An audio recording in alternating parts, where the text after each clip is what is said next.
Good morning, I'm Joe Fryer. And I'm Savannah Sellers. Right now on Morning News Now, the world waits. Tension rising from Eastern Europe all the way to the West. This morning, more American weapons in the hands of Ukrainian troops to help defend against a Russian invasion. Now, President Biden threatening sanctions against Russian President Vladimir Putin himself. It all comes down to his decision. If he were to move in with all those forces, it would be the largest invasion since World War II. It would change the world. We have team coverage from Moscow to Washington as thousands of U.S. and NATO troops prepare for a potential war.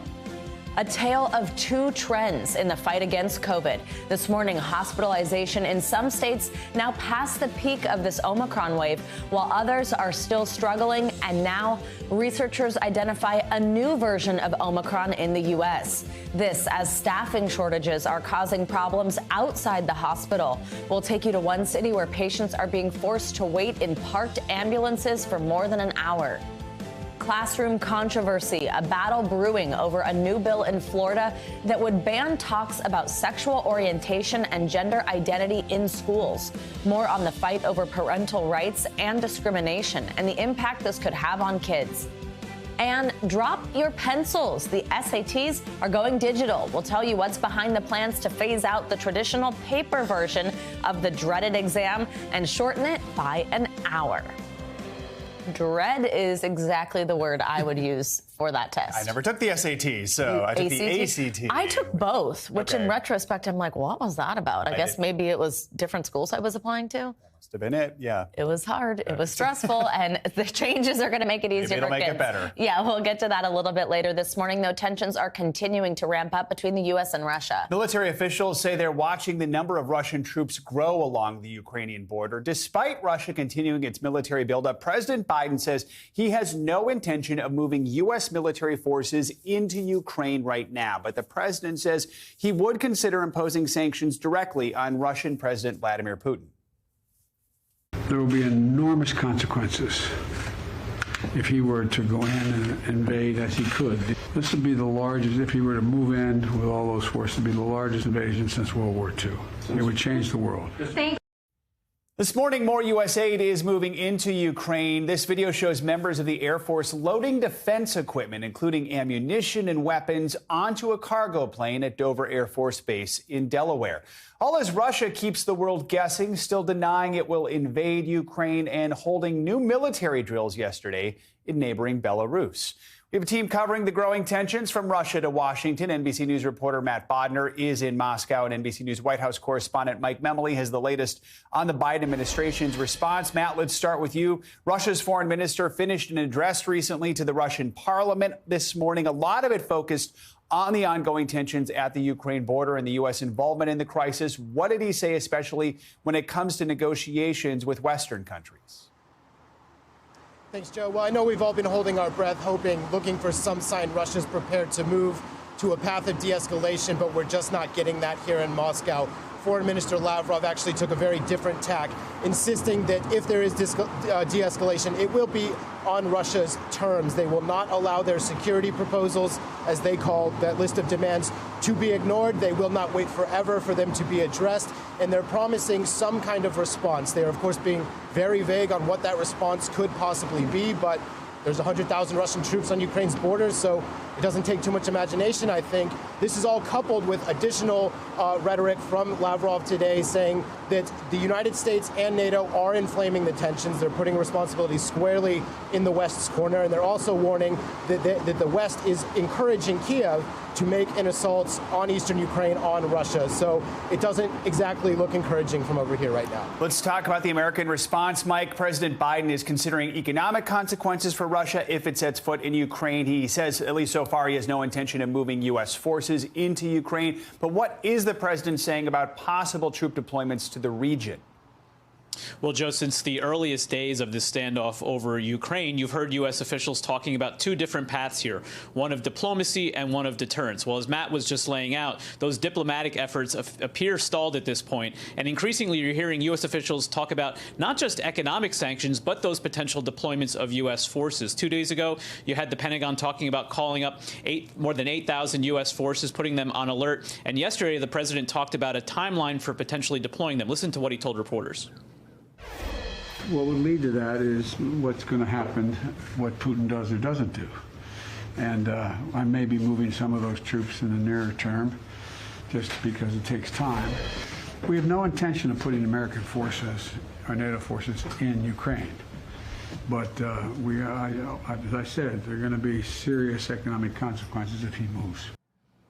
When the president talks about not putting troops into Ukraine, it's important to make a distinction here that when the president is talking about those deployments, he's really responding not just to the concerns of Ukraine, but of our NATO allies who are neighbors of Ukraine. When Russia moved and put some military exercises underway into neighboring Belarus, that really raised the alarm bells of our allies. But as President Biden put it yesterday, he thinks really only Putin knows what he's really going to do, and that's really what's going to determine the next U.S. move here. So, Matt, as Mike mentioned, the U.S. has more than 8,000 troops on high alert. Other NATO allies are also putting together a line of defense across Eastern Europe.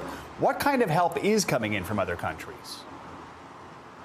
What's actually really interesting, we're seeing some pretty significant NATO movements, not, of course, at the scale Russia is deploying, but we're seeing Western European members send things like airplanes, ships. There's been talk of troops. We're also seeing weapons deliveries, just moving equipment into Eastern Europe. And it kind of paints this picture of, let's assume that Russia's only goal here was to try to bluff its way into breaking NATO or pushing NATO out of Eastern Europe.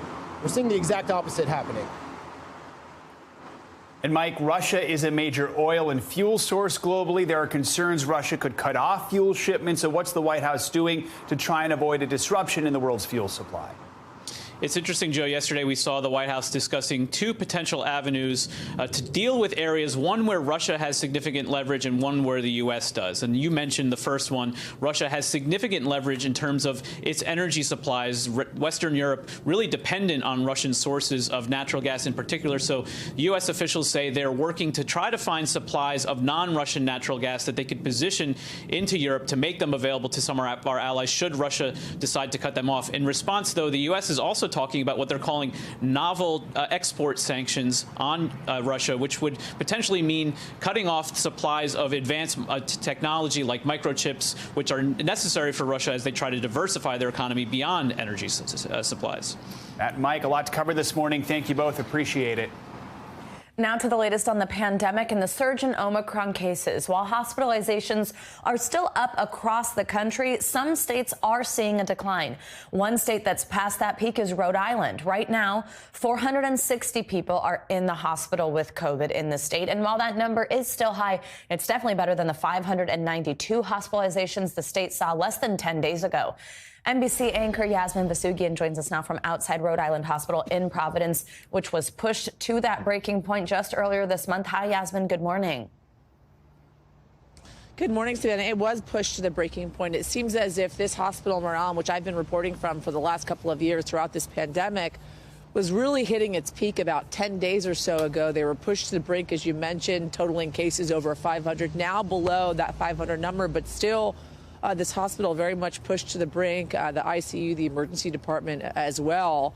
But we remember from the president's announcement just about 2 weeks or so ago that they were going to send military personnel to various hospitals throughout the country. This is one of the hospitals in which those military personnel have now showed up just a few days ago. 20 doctors and nurses here helping out with the effort to fight the Omicron variant and the COVID surge here in Rhode Island. Want to bring in the president of the hospital, Dr. Weingart, who has been experiencing kind of the surge throughout the last year in which you've been on the job now. And of course, now with the military personnel in place to help with the hospital surge. Talk to me about how that's been for you. It's been incredibly helpful for us. Emotionally, morally, it's been a real lift to have additional skilled staff with us. What we've been able to do practically is assign the staff from the military to a variety of different units, largely to our COVID intensive care units, but we've been able to assign staff to the emergency department and also to our med surgical area. It's been very, very helpful. Do you feel like you're past your surge now of this Omicron variant? So we were at a peak census of COVID patients of about 170 patients in our hospital, which was about 1 in 5 patients on the adult side. Wow. We were there for about a week. Over the last 4 or 5 days, we've begun to see the numbers come down. So we're certainly on the downtrend, but we still have a full hospital with lots of COVID patients and pushed to capacity. How long are you expecting the military personnel to stay in place? All right, so they began last Saturday, and they have a 30-day assignment with the possibility of renewal. So we'll see how that goes, depending on our volume. And what do you expect? Expect with them to stay?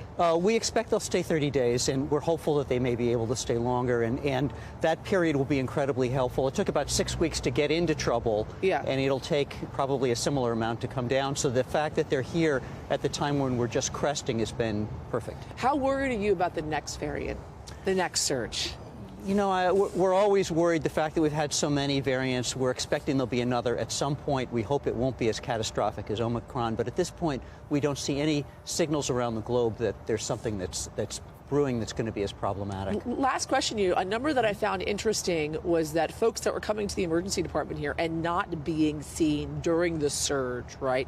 And now that number being reduced with the military personnel because of the fact that you have more hands, more people. And you talk also about the psychological implications of having these folks here. Can you expand a little bit on that? So there was a period about 2 weeks ago where we had very high numbers of patients leaving the emergency room without being seen. I think that's what you're referring to. Yeah, so those numbers have come down, and it varies day to day and hour to hour. But we've seen those numbers come down from the double digits to the single digits. I think it's partly because people are now perhaps avoiding emergency rooms because they know about the wait, but also because our throughput has improved and our capacity has grown. Got it. And then, of course, the psychological implications just for your staff, for the doctors and nurses that have been overrun for the last couple of years of this variant and COVID in general. Dr. Weingart, thank you so much. I appreciate your time. Thank you. The one doctor I haven't met at this hospital as I've been covering this pandemic here. Thank you so much. Appreciate it. So, Savannah, as I mentioned, right, they hit their peak here, and obviously Dr. Weingart hoping that the peak is now past and they're on the downturn of this Omicron variant. But nonetheless, the surge of this military personnel, the 20 or so doctors and nurses here, very much helping out with the efforts to fight COVID here at Rhode Island Hospital. Yeah, and the doctor with a little bit of hope there that we're not seeing any sort of signs of trouble brewing somewhere across the globe. That's great to hear. Fingers crossed. Yeah, exactly. Thank you, Yasmin, and please thank the doctor for his time on our behalf as well. Now let's bring in our own doctor, Dr. Bob Lahita. He's a professor at the Hackensack Meridian Medical School, director of autoimmune and rheumatic diseases at St. Joseph Health, and the author of the new book, Immunity Strong. Dr. Bob, always good to have you with us. So a new study found a blood test could someday help determine who's at risk for developing long COVID. Why is this so important, and could it help people experiencing long COVID now? Well, Joe, this is of major importance. All of us have wondered why you develop long haul syndrome. Roughly half the patients that get COVID, and this study was before the vaccine, so we were dealing with the Delta variant. It seems that certain antibodies in the blood are not there when they're needed in certain people. And asthma and old age, and if you have a lot of allergies, your propensity for developing long-haul syndrome is higher than anyone else. So that's the study, and it's out there now and very interesting. Doctor, I want to ask you about something that sounds troubling. We did just hear from this other doctor in Rhode Island that it seems like things don't seem to be bad on the horizon, but scientists are keeping their eye at least on what's basically a relative of the Omicron variant. It's being called the stealth version of Omicron. That's because it's harder to detect. What do we know about this, and should we be worried about this stealth variant? Is this some new thing that could cause an issue like Omicron did? Yeah, well, Savannah, it doesn't have its own Greek name yet, but it is a first cousin of the Omicron variant. And it looks like the Delta variant, the one that was very, very serious and caused a lot of deaths early on. It's more common in Europe, this BA2, as we call it. BA2 is 45% prevalent in a country like Denmark and other parts of Europe. So it has 20 more mutations in the spike protein. And as you know, the spike protein is what determines the infectivity and how severe the disease is going to be when you get it. So it is a concerning variant, but it is not a true mutation variant like, say, the Delta and the Alpha and the Mu and the Lambda. So it's still Omicron. It's a first cousin of the Omicron. Before we let you go, Dr. Bob, we do have a viewer question for you. It's from a parent who is hesitant to get their 7-year-old vaccinated. It says, what is the effectiveness of the Pfizer vaccine if I only allow my child, a 7-year-old, to have 1 dose? Your thoughts?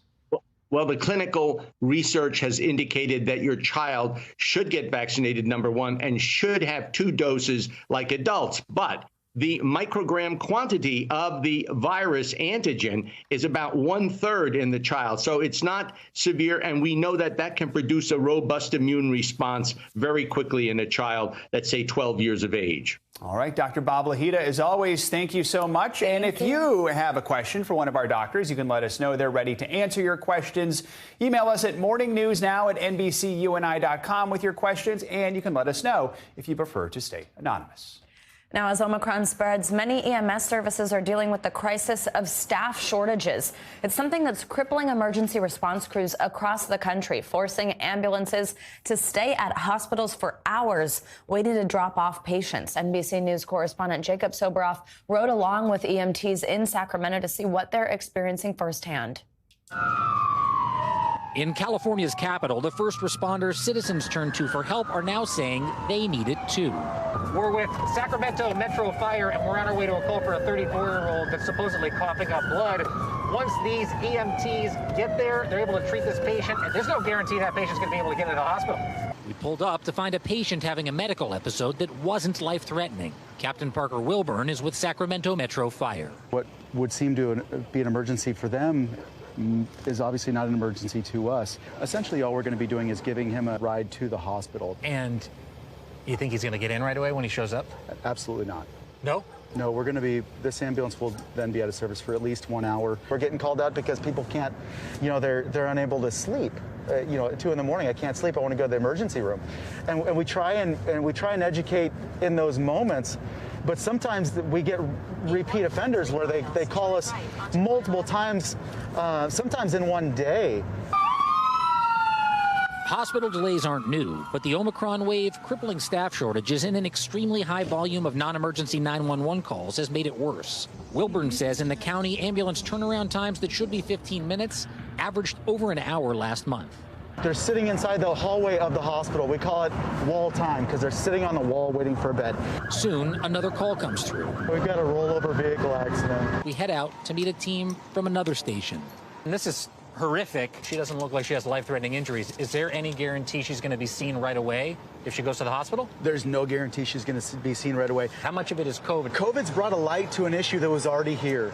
At minimum, there is a 10% gap in the number of providers, clinicians needed to staff ambulances and to do EMS work. It's not even 10 o'clock in the morning yet. So it's 9:29. 9:29, and we'll have 3 ambulances stacked up. Before noon, we'll probably have 5 or 6.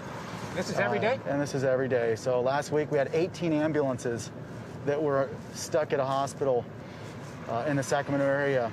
They're constantly asking us, can you clear the hospital? How much time? What's your ETA? And we really don't know. I write to dispatch a lot. No bed, no ETA. For EMTs, stress exacerbated by a pandemic may now outlive it. How much longer can you all keep going like this? I'm really unsure. People are overworked. We're working as much as we can. I don't know how much longer we can do it. Under pressure and unsure when relief will come. Tough to see all that. Our thanks to Jacob Soboroff for that report. A House committee investigating the January 6th Capitol attack is moving forward with more depositions. That includes a meeting with Alex Jones, the controversial radio host and conspiracy theorist. Jones says the remote interview happened on Monday. During his radio show, he told his listeners that he exercised his Fifth Amendment rights almost 100 times during the deposition. NBC News Capitol Hill correspondent Ali Vitale joined us now. Ali, good morning. So walk us through what happened in this deposition. Do we know why Jones pled the fifth so many times? Well, Joe, you plead the fifth when you don't want to incriminate yourself. It's something that we've heard from other Trump allies, a strategy that they've said that they're going to employ once they're in the room with the January 6th committee. Jones yesterday on his radio show saying that he invoked that privilege almost 100 times. He says, though, that it wasn't because he did anything wrong. Instead, he says that it's because he didn't want his words to be twisted by the committee. Nevertheless, the committee says that they haven't necessarily learned anything new from him. But I think what's so striking here is that Jones said on his radio show they already had all of the texts and communications that he had sent from that day. They knew who he was talking to and what conversations he was having. That's why we've seen it so important, the committee going after the documents and the information that's tangible and physical, as well as the information that they can get from physically sitting down and talking with these witnesses. So, Ali, we know the House committee subpoenaed Jones back in November. You just said the committee says they really didn't learn much from him, but remind us, why did they want to speak with Jones in the first place? In a letter that they sent to him when they first asked for him to come cooperate, they said that they had information that showed that he may have funded or helped to plan the rally on the ellipse on January 6th, and that he was supposed to lead people to the Capitol. In the days before January 6th, even on his radio show, he said that the 6th was going to be wild. So the committee, of course, wanting to speak to Jones to that end. But here's what Congressman Jamie Raskin said about what they heard from Jones. That Mr. Jones and all of the defendants and all of the witnesses are forgetting is that the Fifth Amendment is meant to be used selectively if you think that you might be incriminating yourself by answering a question. It's not a magic wand that you wave over the whole proceeding and you don't have to answer anything.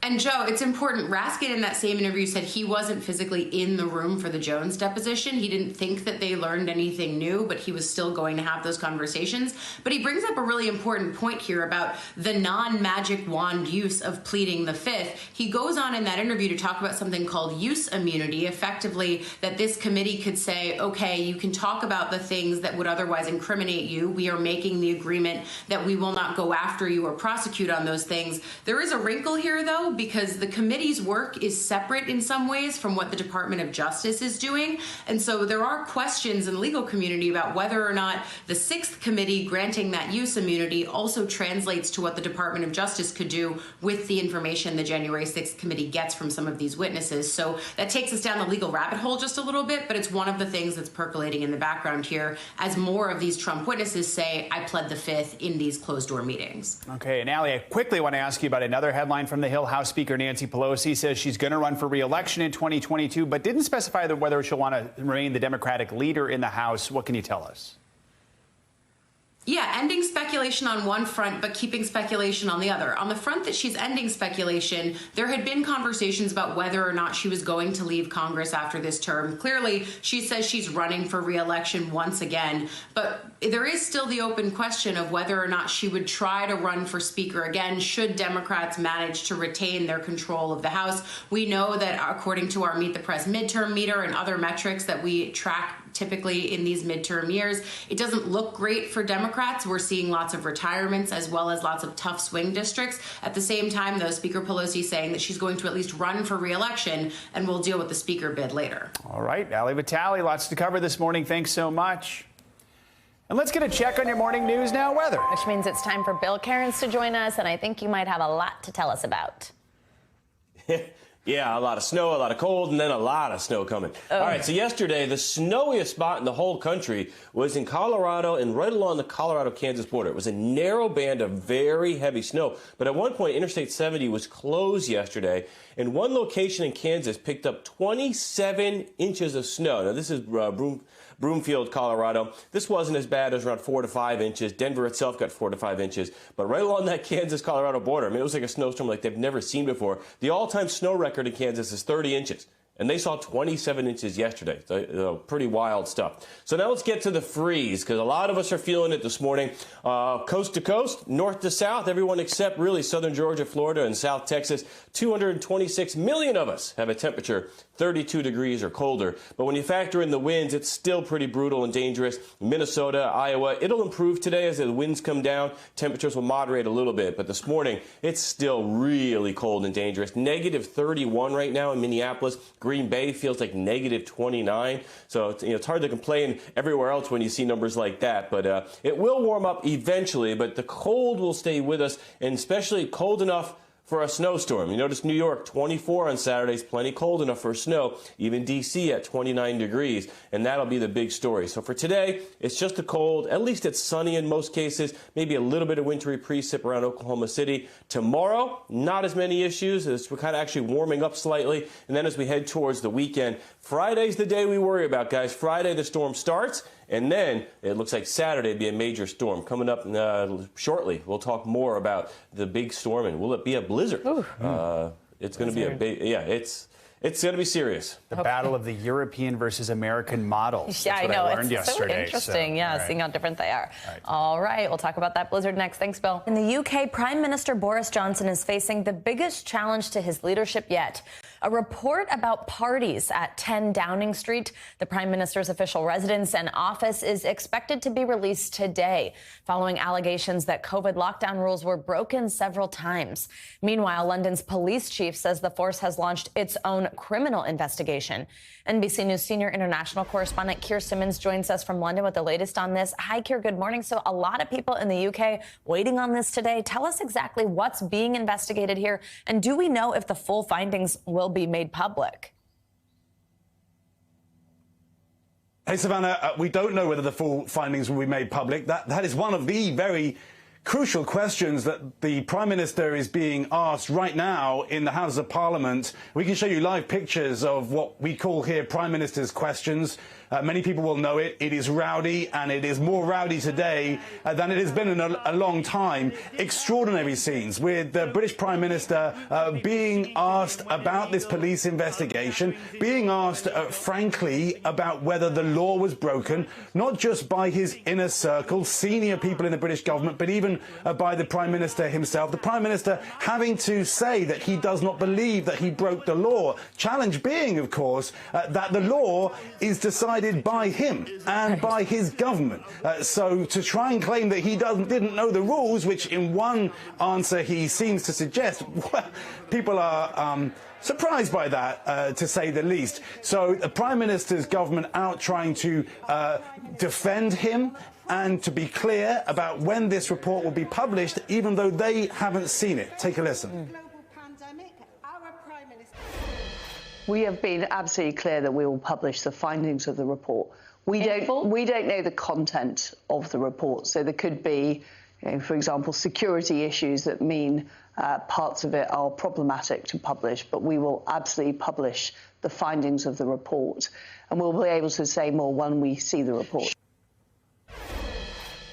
And that crucial question you heard there, Savannah, will the report be published in full? There appears to be this push and pull between the Prime Minister's office and the author of this independent report about how much of it will be published, which gives you a picture that it could be seriously damaging. Not surprising, there is talk that there were 16 parties, some attended by the Prime Minister, some not. Some that the Prime Minister denies, some that he says were work events, but some taking place when the rest of the country was in lockdown. It's that kind of hypocrisy that is damaging his poll numbers. And in those Prime Minister's questions, another crucial question is being asked, surely this is distracting you from the crucial events in the world. The Prime Minister saying, no, I'm still focused on issues like Ukraine. Yeah, Keir, you said it, but rowdy does seem like the right words for these scenes that we are seeing play out there in Parliament. Now, if it is found that he did break the rules, what does that mean for Boris Johnson? What happens next? Well, it's serious. I mean, the worst possible scenario would be, I guess, that he would be charged or even fined by the police. I mean, multiple times in those Prime Minister's questions that you're seeing, the questions to the Prime Minister have been talking about alleged criminality. Now, clearly, we don't know. So, and the Prime Minister would deny that. But it's very, very serious.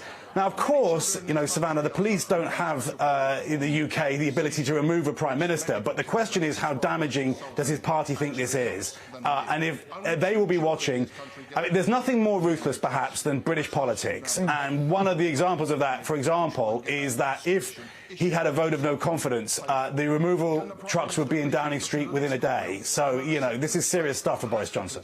Yes, it certainly is. Keir, lots to watch for here. We know you'll bring us more as we have it. Thank you so much. Let's take a look at what else is making news around the world this morning. Ali Rouzi is with us from Tehran. Hey, Ali. Good morning, Savannah. Good morning, Joe. Well, hundreds of people in Burkina Faso's capital city, Ouagadougou, have been celebrating after the military seized power on Monday. The ousting of President Kabore was disconcerting, but hardly surprising. It's the fourth coup in West Africa in the last 17 days.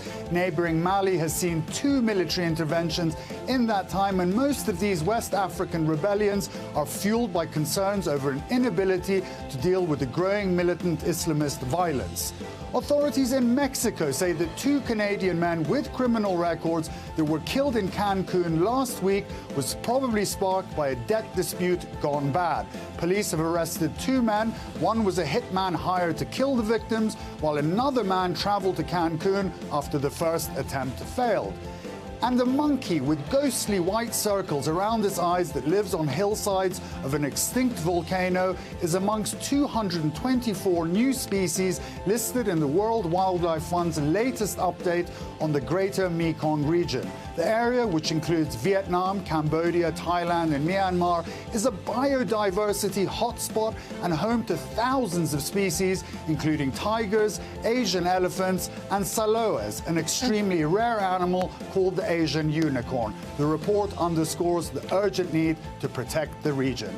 And those are your headlines, guys. And who said unicorns don't exist? Exactly. Now we know. All right. That's incredible. More than 200 new species. Yeah, very neat to hear about. All right, Ali, thanks so much. Disney is coming under fire from a high-profile star. Award-winning actor Peter Dinklage is blasting Disney for moving ahead with plans to make a live-action remake of Snow White and the Seven Dwarfs. On a recent podcast, the Game of Thrones star said the remake tells what he calls a backwards story. Dinklage, who was born with a form of dwarfism, also said, quote, "Have I done nothing to advance the cause for my soapbox? I guess I'm not loud enough."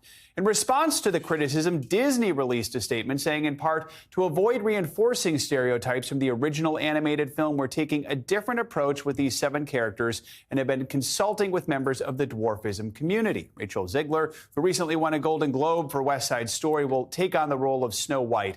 No release date has been announced yet. It will be interesting to see what Disney is actually referring to with what this new approach might be. Yeah, absolutely. I mean, it'll be something to see, especially, you know, we all know the story. We know the title of the film. So how are they going to kind of do that in this day and age? We'll have to see. Definitely. Time now for your weekly checkup. NBC News medical contributor Dr. Natalie Azar joins us to discuss the latest health headlines you might have missed. Dr. Azar, always great to see you. So our first study looks at how giving families even a modest amount of money can help their babies with brain development. What can you tell us here? This was a really interesting one, you guys. So, you know, this was an intervention that was intended to reduce poverty, but what the researchers were interested in looking at is whether or not giving new parents, new moms, a stipend for their newborns could actually impact their child's brain activity a year later. So they basically took 1,000 mother-infant pairs in New York City. Half of them received a stipend of $20 a month, and the other half received a whopping $333 a month. That's a lot of money. And at the end of the year, they basically measured the children's brain activity, and they found that the high cash group infants showed higher brain activity in areas of the brain that are linked to thinking and learning. I want to make 2 points about this. There was no correlation, of course, to cognitive or behavioral outcomes. The study is still ongoing. And the benefits were modest, but they were certainly there. So the doctor's take-home orders are pretty straightforward. Focus on playing with and talking to your child.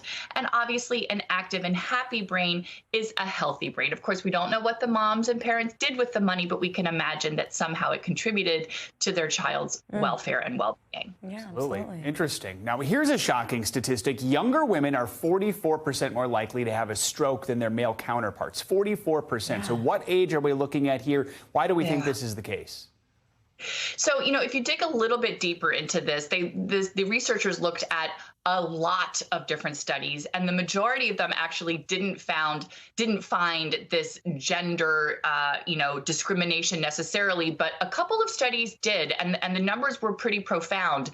And they found that women who were 35 and younger were 44% more likely to have an ischemic stroke than men. And more importantly, I think even than that, is that young women who are survivors of an ischemic stroke have a worse outcome. And just to define ischemic stroke, that is, of course, when your brain does not receive oxygen from a variety of different causes. Here are my doctor's orders, and this is really important, and I want our viewers and listeners to understand this. Know your family history. The reasons for stroke in young adults, male and women, are very different than the reasons in older folks. So, for example, younger people can have problems with their connective tissue. They can have familial cholesterol issues, arrhythmia, things that don't necessarily happen as frequently as older adults.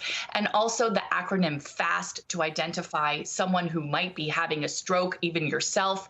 F stands for face. If you have a droop, arms, can you move both arms equally? Is there slurred speech? And of course, time is brain. Time is of the essence to get someone immediate care if you think they're having a stroke. Wow, really important information there, and one that sounds like a follow-up call from me to you, Dr. Azar, given I fall in that age group.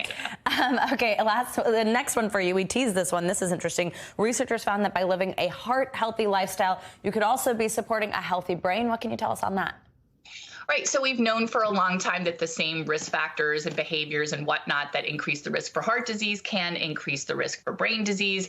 And listen, these are what we're talking about. The brain diseases are stroke and Alzheimer's and dementia, and there has been a global rise in prevalence of these brain diseases. And I hate the statistic, but someone in the U.S. has a stroke every 40 seconds. Here are doctor's orders. I want everyone out there to follow these 7 steps for a healthier heart and a healthier brain. Quit smoking, control your weight, get regular physical activity, eat a healthy diet that includes fish twice a week or more, fruits and vegetables at least 3 times a day, maintain a healthy blood pressure, normal cholesterol levels, and of course, healthy blood sugar levels for a healthy heart and mind. Whew. 7 great steps there. Dr. Azar, thank you so much. We love having you for this segment. Florida lawmakers introduced a controversial bill that would restrict the discussion of sexual orientation and gender identity in classrooms with young students. The proposal is being slammed by LGBTQ rights activists who have dubbed it the Don't Say Gay bill. One of the most vocal opponents of the bill is Chasten Buttigieg, a former teacher and the husband of Transportation Secretary Pete Buttigieg. He directed his criticism at Florida Governor Ron DeSantis, saying bluntly, "This will kill kids," adding that this legislation would make Florida a harder place for LGBTQ kids to survive in. NBC Out reporter Joe Yerkeba joins us now to break it all down for us. So, Joe, first of all, walk us through the specifics of the bill and what are the details about it that have so many in the LGBTQ community so upset? Sure. So the bill broadly prohibits school districts from encouraging classroom discussion about sexual orientation or gender identity in primary grade levels. And it gives parents the right to bring a lawsuit against the school that they think has violated the policy. So proponents of the bill say it's meant to preserve the rights of parents to be in charge of their children's upbringing. But LGBTQ advocates are really afraid of the impact it could have. You can take a look at this statement from advocacy group Equality Florida, which said this legislation is meant to stigmatize LGBTQ people, isolate LGBTQ kids, and make teachers fearful of providing a safe, inclusive classroom. The existence of LGBTQ students and parents is not a taboo topic that has to be regulated by the Florida legislature. So there's a real fear on the part of advocates about this bill. Yeah, let's talk more about some of the fears and criticism. We know Chasten Buttigieg is a big critic of the legislation. As we mentioned, he said in a tweet last week the bill would, quote, kill kids. That was referencing a national survey from the Trevor Project that showed 42% of LGBTQ youth seriously considered suicide last year. What more can you tell us about the mental health concerns surrounding this bill? Yeah, well, as Equality Florida said, the bill treats LGBTQ people broadly as a taboo topic that children shouldn't be informed about at all because some parents disagree with who they are. And, as you noted, Chasten, speaking from his own experience growing up in Michigan, he said that kids internalize those messages and it can make them feel as if there's something wrong with them or they don't belong, which can lead to those negative mental health outcomes. Joe, we know this bill is still making its way through the state legislature. Where does it stand? Do we know what the chances are that it gets passed and signed into law in Florida? Well, the bill passed through its first House committee last week, and it looks likely to make it through its second one this week. And whether or not it will make it through the Senate is still unclear, but advocates are certainly worried because if it does make it to Governor Ron DeSantis' desk, he is likely to sign it. Joe Yerkeba, thanks so much for your reporting. Appreciate it. Time now for our CNBC Money Minute, the biggest financial headlines of the day and why they matter to you. Bertha Coombs is with us this morning. Good morning, Bertha. Hey, good morning, guys. Bank of America is bringing employees back to the office in parts of the country where new COVID cases are declining. That, according to Reuters. The company had previously encouraged employees to work remotely during the first 3 weeks of January. Bank of America has pushed staff to get fully vaccinated and has actually hosted on-site vaccine booster clinics. Bentley is going electric. The luxury British automaker will start production of its first fully electric car in 2025 and spend more than $3 billion to offer electric vehicles exclusively by 2030. Bentley, which is owned by Volkswagen, already sells a hybrid SUV for $160,000. Bentley says sales rose 31% last year on strong demand for high-end vehicles. And donate for donuts. Krispy Kreme says it's going to give a free dozen original glazed donuts to anyone who shows they've given blood from Monday through the end of the month. The promotion follows a warning from the Red Cross that it is facing the worst blood shortage in more than a decade.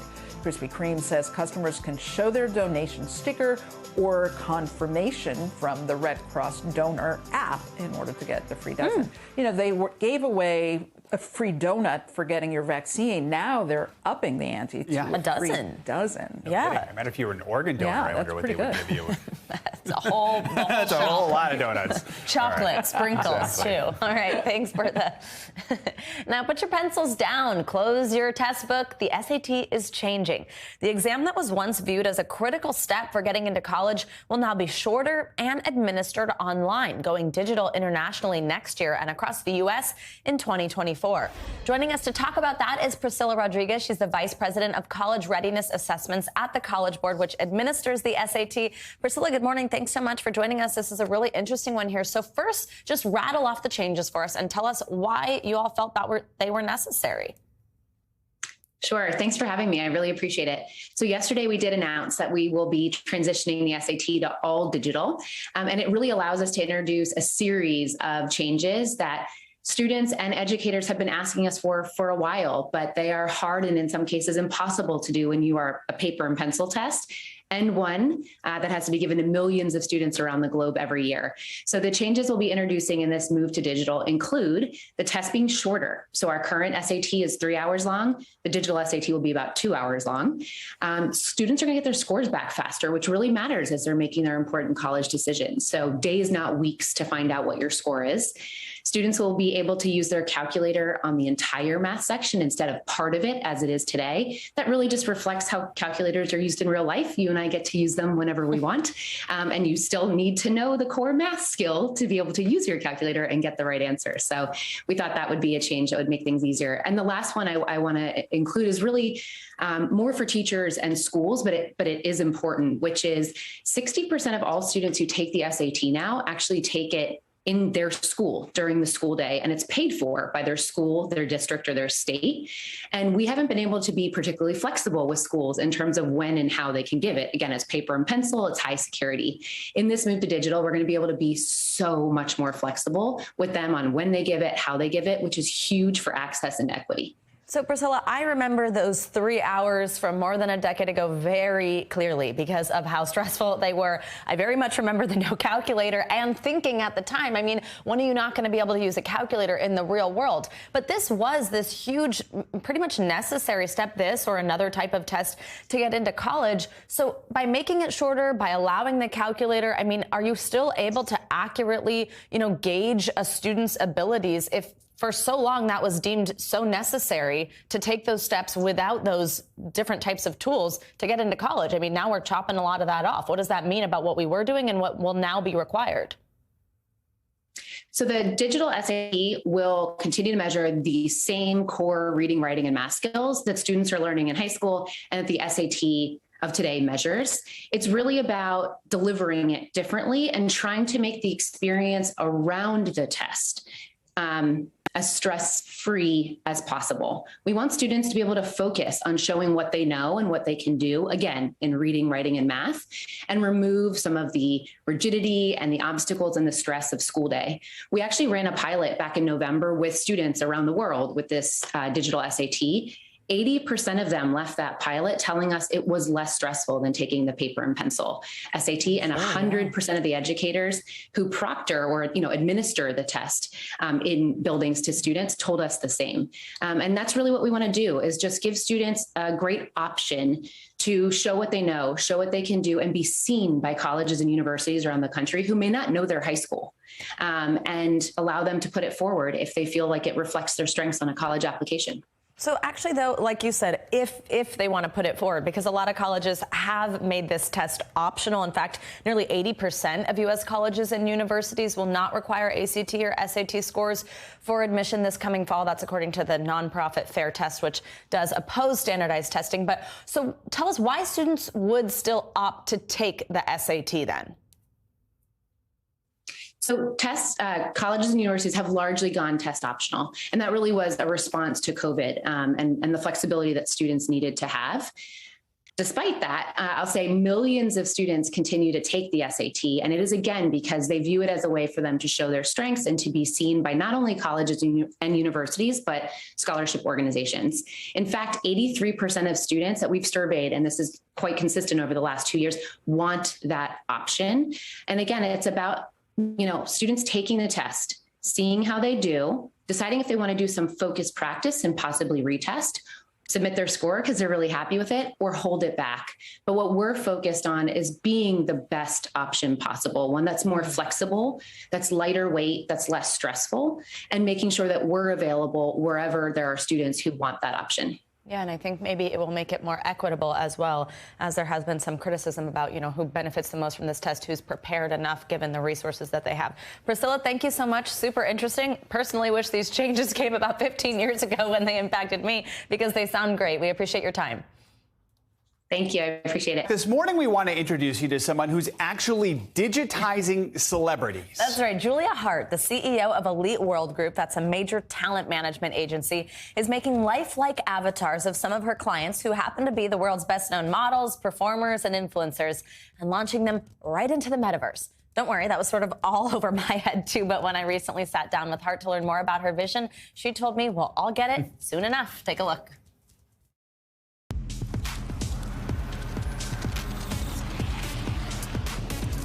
This might look like something out of the future. Well, guess what? That future is now. The metaverse is here to stay. That's right, the metaverse. Basically a new virtual world. Think video games and augmented reality, but with more intersection and overlap.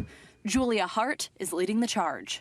When I took over Elite World Group, the only reason I took over is because I started avatars, the metaverse, all of this, digitalizing the company, transforming ourselves into a media conglomerate the day I took over. I saw this coming, and I planned for it. You might recognize the CEO of Elite World Group from the hit Netflix show, My Unorthodox Life. After leaving her Orthodox Jewish community, Hart's become one of the most influential people in fashion and celebrity management. Management that now includes avatars of those celebrities. Our avatars are what we call very hyper-realistic avatars. These are not cartoon characters. They are computer-generated images of the person. Take Jasmine Sanders, for instance, a model and influencer with nearly 5 million followers and now a nearly identical avatar. Hart says having this digital clone can transform the lives of her clients by essentially allowing them to be everywhere at once and the lives of their fans around the globe, hoping for a piece of them. Your avatar doesn't get old. It doesn't get sick. It doesn't need to travel. It doesn't have to worry about COVID. Jasmine's avatar can walk 14 runways in 14 different countries while she's napping. Jasmine can take you shopping at your favorite website. You can hang with Jasmine and she can tell you which outfits she likes on you. So does the line between any type of talent, their real physical body and their avatar, become blurred in some way? Jasmine's real human being can walk a physical runway. Jasmine's avatar can walk a runway on the moon. The process to create one is tedious. A full day of 360 imaging and motion capture to train your avatar to move like you. They make you do all sorts of things. Laugh, cry, frown, get angry, get happy. Every range of emotion so that your avatar, when it has that emotion, looks like you. Hart says eventually they'll even talk like they're human, coupling this technology with artificial intelligence. But as dystopian as this may sound, Hart says her avatars won't replace the real thing. We need human touch, right? We can't be alone. Yeah. We are not made to be alone. And to me, that's what makes this beautiful. It's not a replacement of, it's an addition to, meaning there are moments where you all want to come together, but there are also moments when you cannot. That's when the avatar will step in to save the day and to transform the industry. Now, you might have heard the mention there of them eventually talking like the human. Well, that means the human will spend hours essentially teaching their avatar about themselves and their life, so eventually they can respond and speak like you all on their own, which might sound really cool to you or really freaky to you. It's really cool Furby. Yeah. Isn't that what we used to do with a Furby? Like you talk to it? Yeah, that's so but true. better. Whoa, throwback. All right. That does it for this hour of Morning News Now. Thanks for watching our YouTube channel. Follow today's top stories and breaking news by downloading the NBC News app.